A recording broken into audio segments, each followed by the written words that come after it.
আমার আলোচনা জিজ্ঞেস করে দোকান করতেছে আমাদের দোকান বন্ধ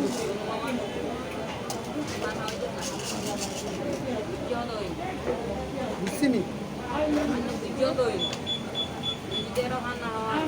পিরিতে হানা হয় না না সরি